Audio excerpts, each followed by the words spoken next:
All right, deep divers, you ready to dive in?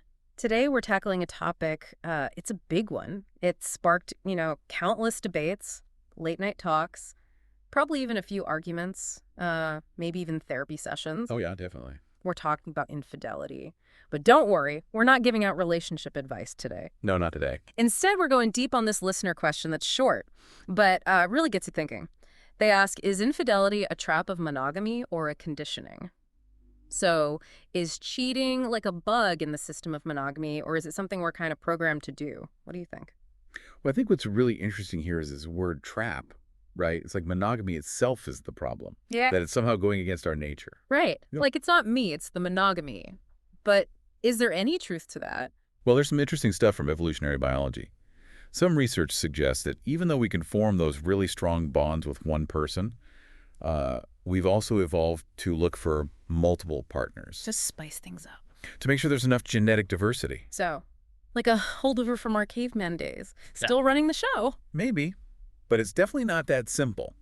It's not just our genes calling the shots. That's where conditioning comes, and our upbringing, how we were raised, cultural norms, even the movies we watch can all play a part in how we view fidelity. You know, it's funny you mentioned movies. It seems like almost every rom-com has that infidelity plotline for drama. Yeah. Do you think seeing that so much makes it seem more normal? Definitely. There's actually a theory for that. Yeah. It's called social learning theory. And it suggests that we learn by watching other people, especially people we see as role models. So if we see infidelity as this common thing in relationships, we might start to think it's more acceptable or even unavoidable, even if it's just subconsciously. Wow, it's like we're being programmed to expect it, even if no one's saying cheating's cool outright. Exactly.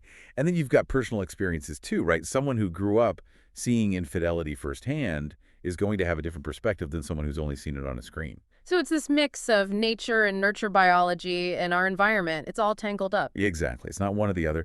Even if there's some biological predisposition, how that actually plays out in our lives is hugely impacted by our upbringing, culture, and individual experiences. It's amazing how much our environment shapes even our most personal beliefs, like about relationships. It really is. Which actually makes me think, are there societies out there where infidelity isn't seen as negatively as it is maybe in Western cultures?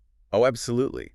There are cultures out there that practice polyamory, where having multiple partners is completely consensual and accepted.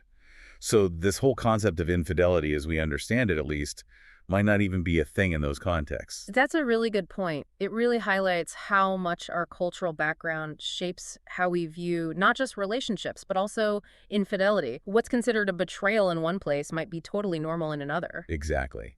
There's no single definition of infidelity that fits everywhere. This has been a really thought-provoking deep dive today. I'm sure our listeners got a lot to unpack now. Yeah, lots to think about. It's not a simple topic. Definitely not. And on that note, here's a final thought for everyone to ponder. What if, instead of just condemning infidelity, we focus more on building healthier relationships as a society? Would that change how we see it, both morally and socially? Something to think about. Thanks for diving deep with us, everyone. Until next time.